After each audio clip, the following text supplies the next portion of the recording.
Fala galera, bem-vindos a mais um episódio do Volume no 11. Eu sou seu host, João Vitor Vilela, e olha só que episódio especial. Reuni grandes guitarristas do metal brasileiro e, por que não, do metal mundial, pra gente trocar uma ideia sobre a guitarra no metal e também nos tipos de metal moderno. Então vamos nessa, apresentar nossos convidados. Conta um pouco, Jeff, sobre suas bandas, sobre seu trabalho, quem você é, se apresenta aí pra galera. Fala galera, eu sou o guitarrista da banda Age of Artemis, foi a banda do Alírio Neto que tocou nela, Xamã hoje, pra quem não conhece. Quem tá é o Pedro Campos, do Hangar. Pro ouvinte se situar, que tipo de metal seria a Age of Artemis? A galera diz que a Artemis é Power Prog. Pô, e além da Artemis, você também já acompanhou bastante o Mário Linhares também? Já toquei com o Mário Linhares no Dark Avenger, passei por um tempo com o Harlequin também. Com o Mário eu comecei tocando no Harlequin, fiz a turnê europeia, fiquei um tempo com ele, depois saí e automaticamente já, acho que depois de 2 meses eu acabei entrando na Age of Artemis. Massa. Rogério Torres, se apresenta aí pra galera, conta um pouco do seu trabalho. Fala galera, eu sou o Rogério Torres, sou guitarrista da banda John Wayne, que é uma banda de metalcore, rotulada como metalcore, e eu acredito que seja mesmo, porque o metalcore já é um gênero que já tá muito consolidado no meio metal no geral, com bandas excelentes aí. Você tem o Killswitch Engage, você tem o Wesley Dying, você tem Trivium, você tem Parkway Drive, que são bandas gigantescas, que são bandas incríveis aí, headliners de festivais gigantescos aí pelo mundo e que são bandas de metalcore, então não é nenhum defeito ser rotulado com esse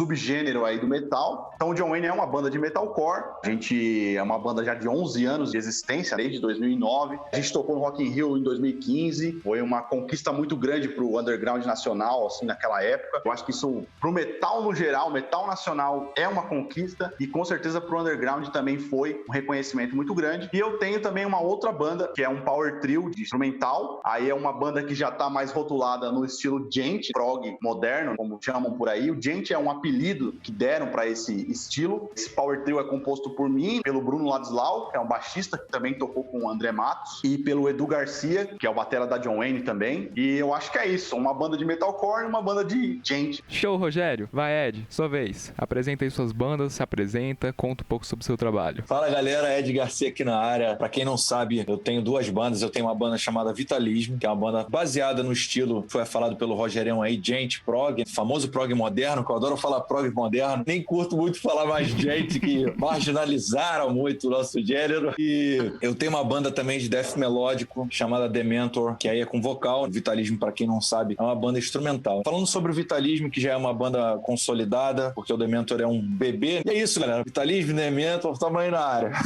Agora, Roberto, se apresenta aí, conta sobre o seu trabalho e sobre que estilo de metal é a sua banda. Bom, meu nome é Roberto Barros, atualmente eu toco com o vocalista Edu Falaschi. Estamos há 3 anos em turnê tocando as músicas do Angra. Bom, a minha vida inteira foi dentro desse escritório aqui, estudando guitarra. Eu nunca quis ter banda, assim. Foi sempre estudando guitarra o dia inteiro e tive uma banda católica, antigamente. Foi uma banda que eu produzi. Ganhamos o Oscar Católico em 2014 como melhor disco de rock. Foi um grande marco. Fui também de uma banda chamada Cerimônia, que era uma banda gigante no meio católico. Viajamos o país inteiro. Toquei em várias bandas de sertanejo, forró, o que você possa imaginar. Quem diria?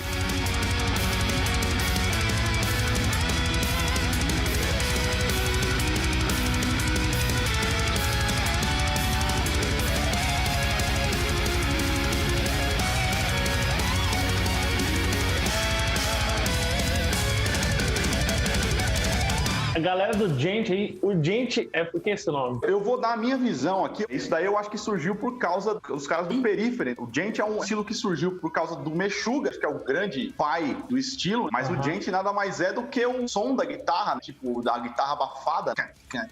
Aí eles falam que é o djent. E aí eu acho que foi o Misha Mansur, guitarrista do Periphery, que apelidou isso e ele tornou isso popular.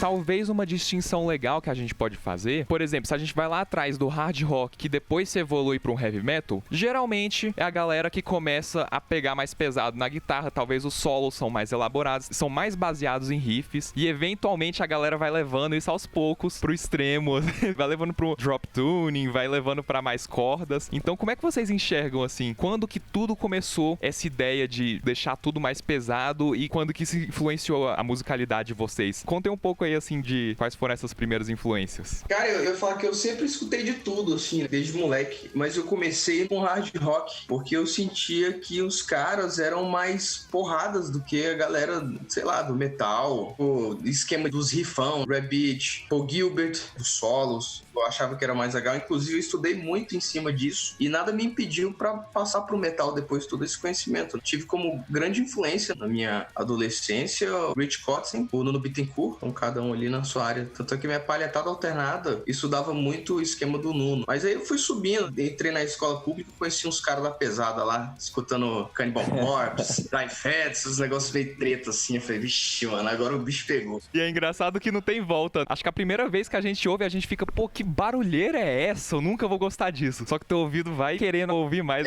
No início é foda, assim. Depois você vai escutando, os caras vão botando, você vai ouvindo todo dia e você vai aprendendo a separar os instrumentos ali, tipo, musicalidade ali. Mas eu acho que onde foi uma virada na minha vida, assim, cara, foi escutando o Periphery. Foi diferente. Parece que quando apareceu o Periphery, apareceu todas as outras, assim. Então conta um pouco mais sobre o Periphery, que realmente foram revolucionários. Sim, sim. Eu nunca ouvi o Periphery, eu não sei nem...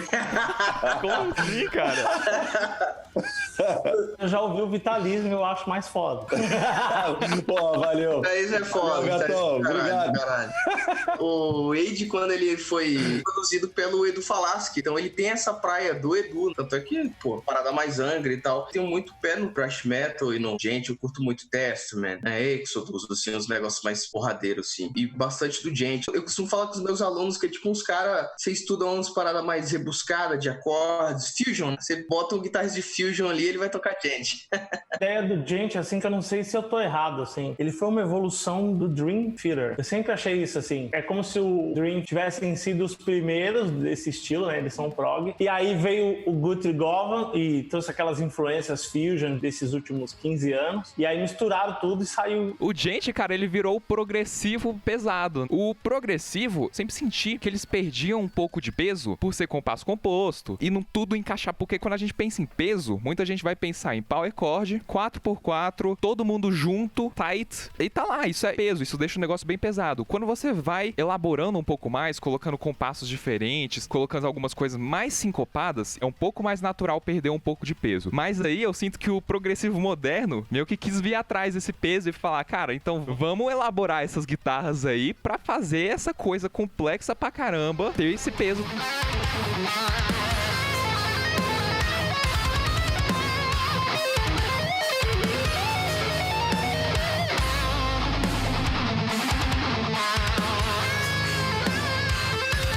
Muita gente não sabe assim, mas a minha escola de guitarra, o Rogério sabe, um dia a gente tava tomando um litrão lá em casa, um litrão barato e gelado pra porra, e a gente conversou muito sobre metal, power metal, metal melódico. A minha vida toda eu escutei muito, cara, metal melódico, escutei muito Angra, escutei Stratovarius pra caramba, escutei muita coisa. Depois eu fui pro Symphony X, acabei viciando Symphony X, Adagio e tal, e curti muito essas bandas, mas também curtia os dinossauros aí do thrash, Metallica, Megadeth, eu curtia essa galera também, o Slayer também e tal, mas a questão do Djent pra mim, ele foi um estilo que pra mim eu consegui fazer parte dele no momento que ele existiu, entendeu? Então acho que pra mim o Djent ele acabou sendo uma forma de eu viver muito na música, porque todos esses gêneros que eu falei, eu tava muito no começo. Os outros estavam consolidados e o Djent especificamente você pode viver o presente dele. Isso, exatamente, você falou, foi o único gênero que eu consegui viver o presente. Porque quando eu comecei a ouvir new metal também, os caras já eram muito gigantes e eu não conseguia ver bandas na minha cidade de new metal, sabe? A galera do thrash metal tava presa no 80 e eu gostava do que a galera fazia, dos oitentistas, mas não queria fazer aquele 80 agora, vamos dizer assim. E aí, quando o Djent apareceu, eu vi uma oportunidade e falei, caraca, mano, eu posso viver isso. E a primeira banda que eu ouvi foi o Periphery, assim como o Rogerão falou, Meshuggah acabou criando o filho sem saber e abandonou, tá ligado? Aí veio o Misha e apadrinhou, botou nome, registrou, fez tudo. Então, eu acredito que o Periphery realmente consolidou o que é o Djent e o Meshuggah trouxe o timbre da guitarra Djent. Mas eu acho que o Periphery mostrou pro mundo, assim, o que é o Djent, assim, o que você pode fazer, o que um músico de Djent pode colocar cara. Meshuggah tava com as ideias do que eu quero fazer é isso aqui, mas quando rolou aquele aprimoramento pesado, eu sinto que foi com o Periphery mesmo. Eu acho que o Periphery aprimorou. E como você falou do lance do peso, por exemplo, eu acho que o peso, ele é muito relativo, cara. A gente tem banda que toca em Mi, que é pesada pra caceta. Tem banda que toca em drop, que não é tão pesado. Eu acho que são combinações de várias situações. Às vezes a escala que você usa, ela traz mais peso. Por exemplo, eu e o Rogério, a gente uma vez estava comparando uma guitarra drop D, 6 cordas, e uma drop A7. Tinha momentos que tinha alguns acordes que na drop D, se você fizesse o mesmo acorde, era mais pesado. Os harmônicos, provavelmente, algo do tipo. Mas era mais pesado. Só que a drop A era bem mais grave. Então, assim, eu acho que essa relação peso e composição, por exemplo, você falou das síncopes. Pô, a Vitalism é uma banda que usa muito síncope, principalmente pelo fato de ter muita coisa latina e brasileira, que é síncope purinha, salsa, choro. Tamo aí, síncope sempre. Eu acho que é o seguinte, como a gente também tá tocando metal, se você entra numa estrofe e você pega o primeiro tempo forte, vamos supor que a sua estrofe tem 4 compassos, certo? O primeiro compasso você entra no forte, segundo, terceiro e quarto você pode vir em síncope bonito. Por que eu digo isso? Porque você levou a informação pro cara pro peso. Você já colocou ele dentro da música. Nossa, isso é muito pesado. Daqui a pouco você faz o que você quiser, mano. Você já localizou o cara. Vitalismo entrou numa estrofe, a gente entrou em drop A. No A mesmo, pesadão, largado. Tá lá o A pro cara, no tempo forte, na cabeça, pum, no 1 do metrônomo. Tá lá. No segundo compasso, vem quebrando, vem no E, vem no fraco, vem tudo ímpar. É aí que vem o diferencial, porque não foi feito por um robô, digamos, aquela formulazinha que encaixou tudo no quadrado. Tem uma composição aqui, vamos só fazer um Ctrl+C, Ctrl+V e mandar pra produção que eles dão conta. Não, é um negócio pensado.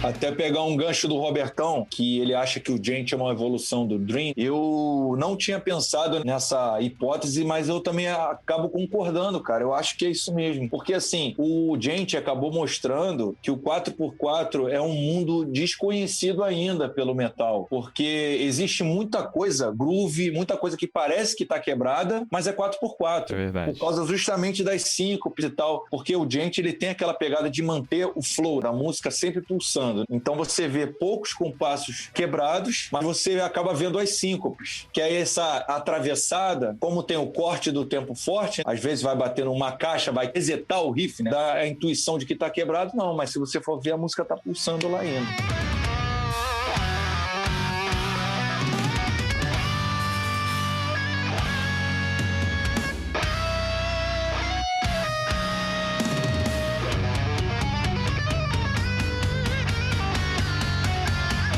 Na minha opinião, o que fez o metal começar a ficar pesado de verdade, ali dos anos 90, começo dos anos 90 pra frente, pra mim foi o Pantera. Dimebag Darrell era o cara que trouxe o groove, trouxe o peso Sim. da guitarra com aquela distorção que ninguém conhecia até então, que era possível ter um timbre daquele, tá ligado? Né, uma equalização de guitarra, assim, inimaginável. Exatamente, até então ninguém sabia que era possível tirar aquele som de guitarra, e ele foi lá e conseguiu fazer e trouxe o que dá o peso, na minha opinião, que é o groove. Pra mim, o Sim. groove é tipo, cara, todo mundo tocando junto e aquele groovão é o que faz o cara banguear. O groove é isso. Então eu acho que o Pantera foi o grande precursor aí do metal pesado. Em seguida vieram as bandas que foram os pré-new metal, aí o Sepultura, Soulfly, aí logo em seguida já veio a onda new metal que trouxe o groove para um outro patamar também, mais percussão, porque a percussão também dá o lance do peso. O Slipknot é um exemplo disso, é uma puta banda que trouxe esse lance da grooveira total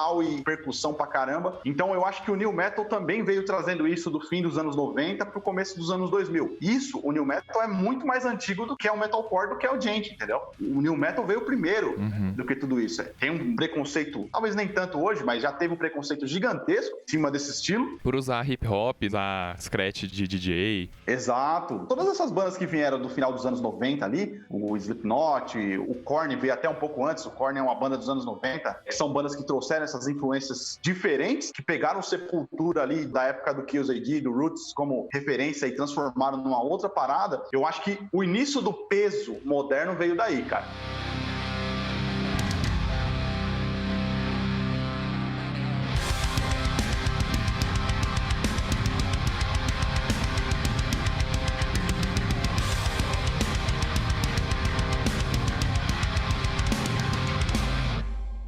New Metal, pra quem não sabe, fez uma geração de uma galera que tava pegando um heavy metal mais tradicional e colocando novos elementos que na época eram coisas bem recentes. Hip hop. Drop C entrou, drop B em 6 cordas. Naquela época o público não tava acostumado, então tinha uma certa aversão a um som muito mais pesado de guitarra. O próprio lance das 7 cordas também. Sim. Quem trouxe foi o New Metal, Ai, porra é essa, velho? 7 cordas. É mesmo. E no New Metal, os caras 7 cordas lá. Quem começou com as 7 cordas foi o Steve Vai, foi o grande pioneiro da parada, mas quem popularizou foi o Korn. Korn foi uma banda que veio, tipo, em 1994, 95, tocando com 7 cordas. Eu tava pensando nesse lance do peso mesmo. O Steve Vai, ele é outra vibe. Ele continua fazendo o que ele faz com 7, 8, 12 cordas, mas eu acho que o lance das 7 cordas, quando ela veio, que se popularizou, justamente no New Metal, que a galera começou a conhecer. Eu, quando via 7 cordas, era com o Korn. Eu não foi nem com o Vai até. Eu era menino demais.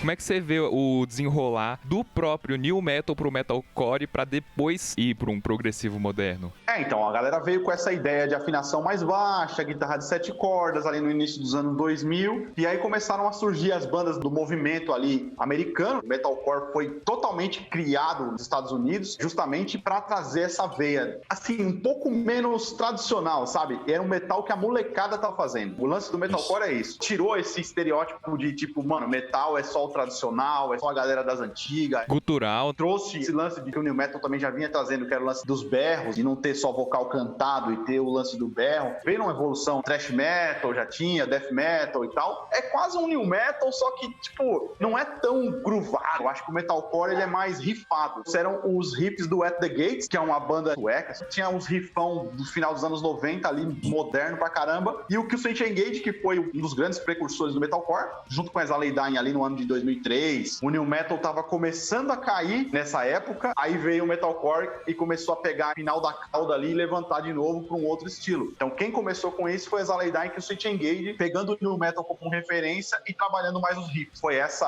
a transição da parada. E Rogério, o Killswitch ganhou até um Grammy. Ganhou, mano. Killswitch é a minha banda predileta, assim, de todos os tempos. É muito foda o que os caras conseguiram fazer. Só explicando, assim como o Ed, eu também sou da escola Power Metal, também sou da escola Metal Melódico e tal. A minha escola total, assim, de crescer ouvindo, foi ouvindo Angra, foi ouvindo Stratovarius também, foi ouvindo Nocturnal Rites, foi ouvindo Evergrey, foi ouvindo essas bandas de Power Metal e tal. Então sempre curti essa praia. Mas é engraçado que quando veio essa onda moderna, eu não tava acostumado com essa sonoridade. Foi isso que me pegou. Eu era moleque e nessa época, tipo, tudo que te impressiona parece que fica pra vida inteira, né? Essa é uma fase onde a gente tá se conhecendo. Não é à toa que a galera de hoje, que tá fazendo a sonoridade de hoje, como é o caso do progressivo moderno, essa galera, ela foi muito influenciada pelos anos 80, 90, com o power metal, com o thrash metal e com aquele heavy metal um pouco mais antigo. A próxima geração vai ser a galera que vai estar fazendo uma outra sonoridade totalmente diferente de hoje em dia, mas que, cara, cresceram ouvindo vocês. Cresceram ouvindo, talvez assim, System of a Down, Slipknot, umas bandas desse tipo. Essas vão ser as referências dos caras, mas eles vão estar fazendo música diferente, adaptada pra geração deles, digamos assim. Sim, eu boto fé nisso. Cada geração cresce ouvindo uma parada. A primeira banda de rock que eu ouvi na minha vida foi o Guns N' Roses em 1992, 93, sei lá. Tipo, na época que som de CD era tipo uma novidade. Então a minha geração, que nasceu nos anos 80, teve uma cadeia ali de influências totalmente diferente do cara que nasceu nos anos 2000. O cara nasceu nos anos 2000, o cara, porra, cresceu ouvindo outra coisa. A não ser que pai e mãe talvez tenha doutrinado a ouvir as músicas antigas que eles gostavam e tal. Que acontece também. Às vezes você é moleque em casa, pai e mãe coloca ali os discos ali pra você ouvir, que eles eram da época deles. Coloca um Frank Sinatra pro moleque ouvir, o moleque não sabe nem o que tá acontecendo.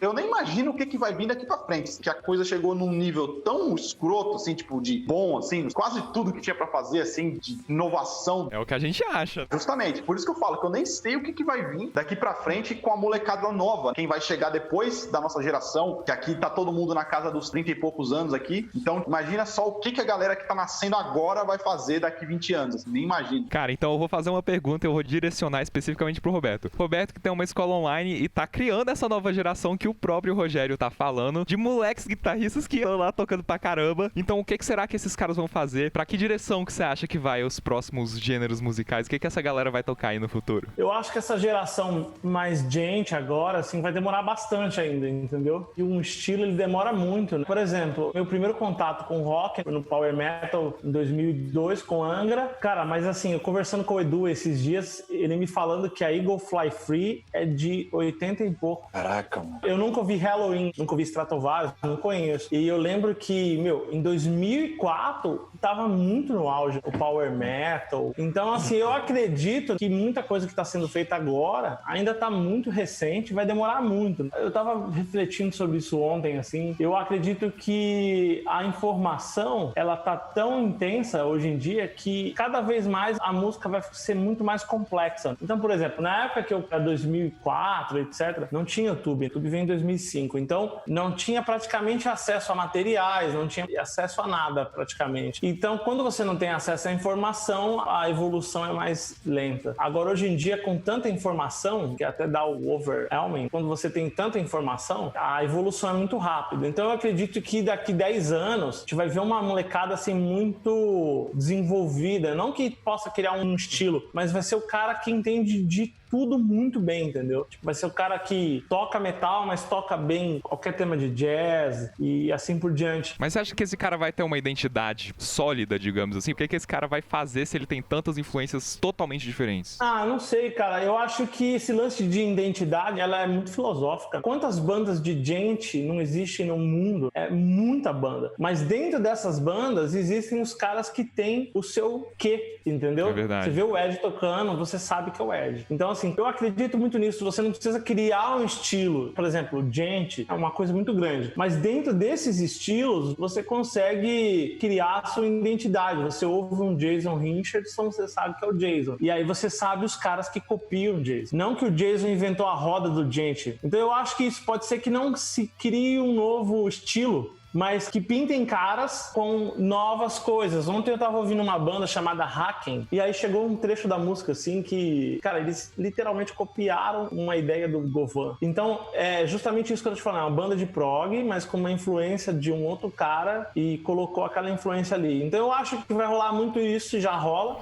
O cara, às vezes, tem uma influência e coloca uma coisa na música dele, mas também rola a situação do cara tocar algo que tá sendo tocado por todo mundo, mas ele tem um lance dele, entendeu? Ele tem um jeito dele. Quantas bandas de hard rock não existiram ali nos anos 90 e 2000, mas você ouve o Edu Ardanui, você sabe que é o Edu Ardanui. Acho que a galera vai poder escolher as influências, porque, por exemplo, vai ter muita gente tocando com várias identidades diferentes, cada um com sua peculiaridade ali, igual você falou. O próprio Govan, você sabe que o cara toca metal, mas que as influências country e blues deles é pesadíssimo, Sim, né? sim. É quase de meio a meio, assim, o que ele toca de rock e o que ele toca de country, por exemplo. Então, ele tem uma sonoridade específica e quem se influenciar por ele vai ter uma sonoridade específica. Se você ouvir o Guthrie Govan e analisar, cara, ele tem muito de vários caras. Ele tem muito do Andy Timmons, de um disco The Spoken and The Unspoken. Cara, você ouve isso, tipo, você vê que o Guthrie Govan foi muito na fonte. E vários outros caras, obviamente. Então, daqui 10 anos, 15 anos, vai ser mais ou menos isso. Vão ter caras que vão ter uma forte influência de vários caras, mas, de repente, sei lá, cada 100 caras, ele consegue fazer algo que vai soar ele, entendeu? Eu costumo dizer para os meus alunos, no grupo de alunos que nós temos, que eles devem buscar assinar algumas coisas. Eu tenho um lema comigo e que é o que eu ensino para eles. Você não precisa criar um estilo, sabe?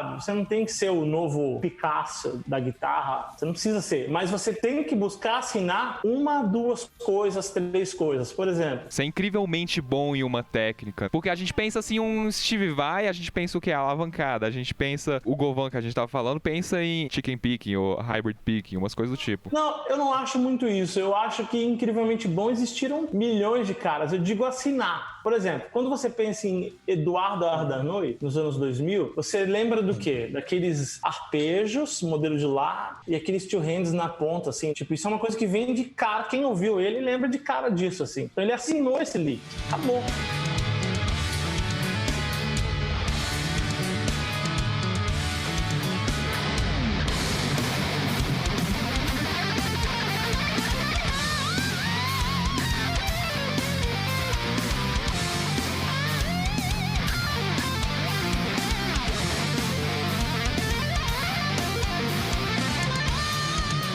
uns 20 anos pra cá, os colegas que estudavam música não estudavam música, eles tocavam muito e tal. Quanto mais os anos passam, mais a galera tem o interesse de se aprofundar, de entender como funciona, acordes, escalas, enfim, tudo que tem em relação à música, entender pra valer, pra poder utilizar isso aí. O lance da identidade é filosófico, porque eu, por exemplo, eu não escuto power metal. Infância, eu acho que como qualquer um aqui do Brasil, a gente escutou muito Angra, Xamã, Dr. Sim, enfim, apesar de Dr. Sim não ser power metal. Eu não escutei muito o power quando minha adolescência, eu sempre fui mais pro thrash, coisas de hard rock, algumas coisas de death. Às vezes o cara, ele estuda muita coisa no decorrer, hard rock, thrash, power, e aí, cara, com a técnica que ele tem, o cara fala, pô, esse cara é foda, quer tocar death? Bora. Aí ele fica como um grande guitarrista de uma banda de death. Exatamente. Aí ele pode sair do death e falar, porra, esse cara tava no death, tá tocando fusion pra caralho ali. Então, pô, esse cara tá tocando fusion, agora tá fazendo uns riffão de trash com os outros caras. Então, é mais a questão do conhecimento musical mesmo, do que você pode fazer com toda essa carga, conhecimento geral do teu estudo. E hoje em dia tem menos essa distinção. Cara, eu não tenho pretensão de ter o disco que vai marcar a história da guitarra, então de ser o cara mais rápido. Eu não tenho essas pretensões. Eu tenho pretensão de assinar coisas na minha guitarra. Sem querer já foi. Sem querer, né?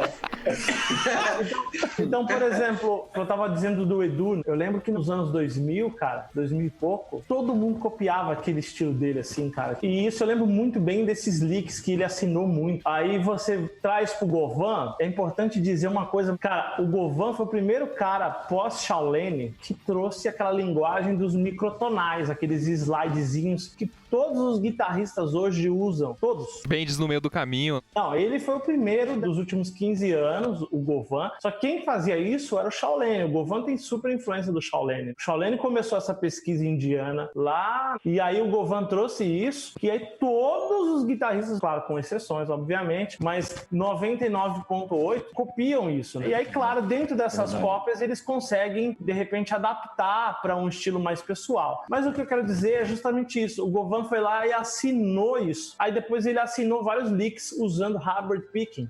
Aí todos os guitarristas dos últimos 15 anos começaram a fazer também, só que já existiam caras, mas o Govan veio e assinou de forma mais pessoal algumas coisas. E é o que eu penso, você pega o Kiko, ele assinou algumas coisas também, aquele lance de arpejo com nona, e aqueles arpejos com economy picking, vários outros caras faziam, mas ele colocou de um jeito pessoal dele. Então eu acredito muito que o cara tem que buscar assinar algo, ele pode assinar um lick, 2 licks, um estilo de fazer riff, sabe? E quando você consegue isso, é isso que importa. Às vezes você fala pro cara assim, pô, tal fulano tá estudando o dia inteiro. Na cabeça do cara, ele tá só estudando técnico, sei lá. Mas às vezes o cara tá procurando essa assinatura. Eu ouço, por exemplo, tô falando do Ed, porque eu conheço os 3, mas o Ed é o que eu mais conheço, apesar de existir outros guitarristas de gente que eu conheço. Claro que o Ed toca outras coisas, mas falando do que é o marketing principal do Ed. Eu conheço, por exemplo, pouca coisa do Jason Richardson, mas eu não acho que tem nada a ver, entendeu? Então, assim, você vê o cara, ele consegue assinar algumas coisas dele. Quando o guitarrista consegue assinar isso, é isso, cara. Pega aqui que você lembra do Van Halen. Cara, era isso que eu ia falar. Van Halen não inventou o tapping, mas ele é conhecido como inventar o tapping. Você pega, por exemplo, o Paulo Schoeber, que é outro cara que eu também não acompanhei tanto. Eu não acompanho, assim, muitas coisas, porque eu tento me isolar, né? Mas ele assinou algumas coisas também. Eu acredito que essa é a nossa busca como artista toca guitarra. Pelo menos a minha, assinar coisas, assinar jeito de tocar. Então, cara, você pega o Jason Richardson, existiram caras pelo menos 10 vezes mais técnicos que ele, mas ele assinou coisas dele, coisas que compõem o estilo dele, entendeu? Então eu acho que esse é o grande lance que eu acho que a gente vai ver muito nos próximos 10 anos, é isso, caras que estão buscando essa forma de assinar alguma coisa. Cara, o próprio André Nieri, que tem aquele leak de minuto que ele sobe e desce, e aí ele sobe algumas tonalidades e aí faz de novo a mesma coisa com o padrão de fingerpicking dele. E você vê que ele repete esse leak. Com certeza, pode ser que não seja algo muito que ele pense isso, ou pode ser que ele pense, mas com certeza ele repete para criar a assinatura, que já criou. O cara cria a assinatura, entendeu? E aí pronto, é dele.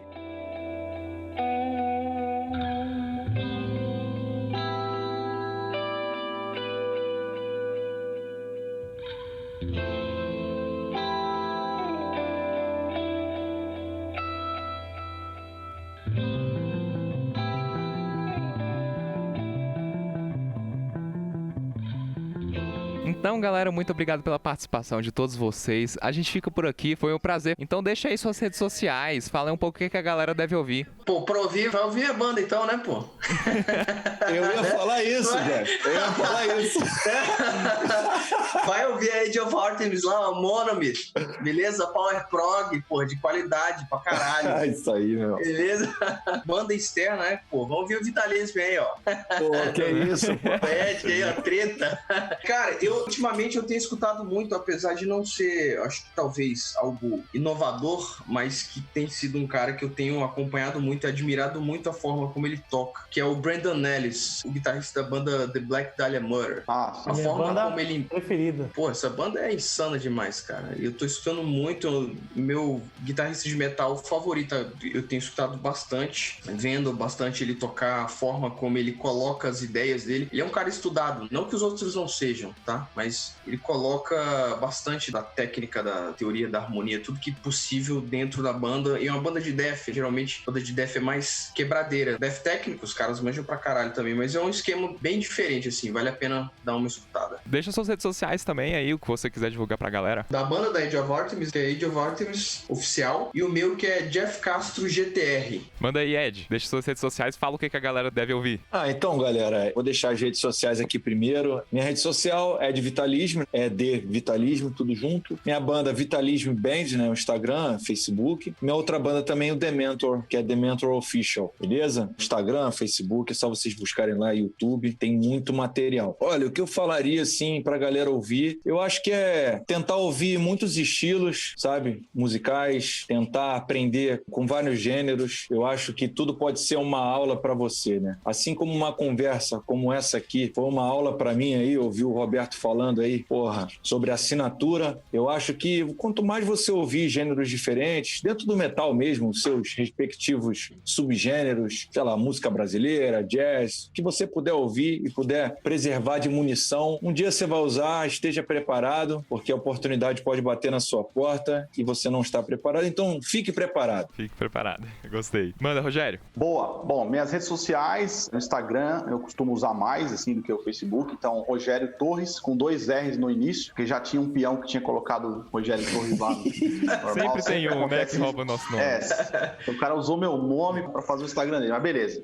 Rogério Torres com 2 R's no começo. Tem um canal no YouTube também, onde eu tô começando lá, então é só procurar por Rogério Torres lá também. Aí tem minhas bandas, a banda John Wayne, só você colocar banda John Wayne em qualquer rede social que você vai encontrar lá, tanto no Instagram, Facebook, YouTube, o que for. E tem minha outra banda, que é a banda que tem mais a ver com o lance do prog, do gente, que é o Cosmos. Você tem que procurar por Cosmos Band, você vai encontrar aí no Instagram, no YouTube, Facebook também. Bom, agora, assim, foi uma puta aula também, tá pegando o gancho do Ed aí, pô, foi muito legal essa conversa. Sou fã de todos vocês. Pô, que bom. O Ed, eu sou um cara que eu tenho um carinho especial porque a gente é amigo pessoal já há muitos anos, mas falar com o Jeff, falar com o Robertão, puta, foi animal. Prazerzaço, cara. Porra, muito bom, assim, realmente esse contato deveria existir mais, assim, né, da gente trocar experiências e tal, cada um na sua praia, cada um no seu estilo, mas sempre pelo bem da guitarra, sempre pelo bem do metal. Acho muito foda esse contato mesmo. E agradecer ao João, que, porra, conseguiu fazer essa união, essa junção. É mesmo. Volume no 11, cara, animal esse podcast. Eu já falei pro João isso algumas vezes, assim. Pô, obrigado, Rogério.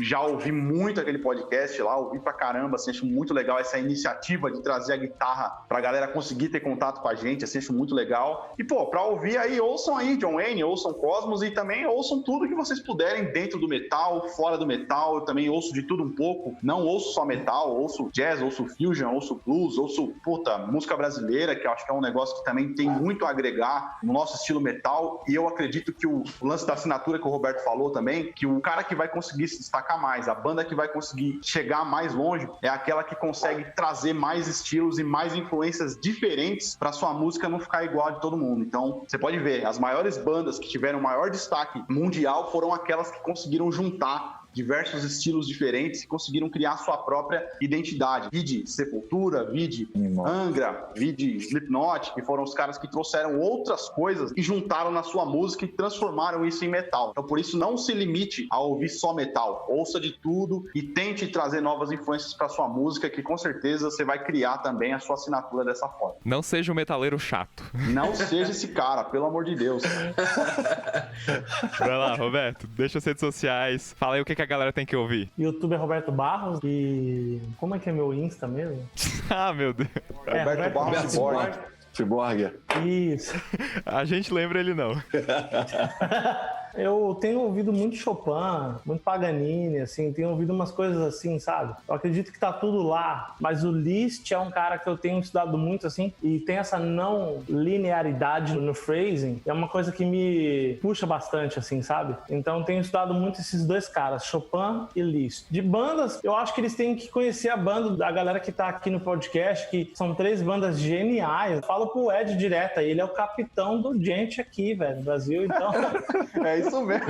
É o capitão, então, meu, pô, por que o cara tem que ouvir isso? Nada contra, né, as bandas de fora, mas, cara, você pega o cara dá um pau em todos, entendeu? Então, pra que o cara vai ouvir, sei lá, não vou falar nome de banda pra não me comprometer, mas... A própria música brasileira ainda é muito pouco explorada, assim, no metal, por mais que Sepultura, Angra já passaram por aí. Por exemplo, o Metalcore, né, que é a banda do Rogério, a banda mais prog do Jeff, então, cara, eu acredito que a molecada que estiver ouvindo, que é o público de todos nós aqui, conheçam essas bandas porque é importante, né? E com certeza são guitarristas de níveis altíssimos e é música de qualidade, né? E é isso. Galera, a gente fica por aqui. Foi um prazer falar com vocês. Vocês também podem me seguir lá nas minhas redes sociais, @JVRVilela, JVRVILELA, ou acessar o site do Volume 11. E até o próximo episódio do Volume 11. Uhul! Valeu, galera. Valeu, galera. Tamo Valeu. junto. Grande abraço.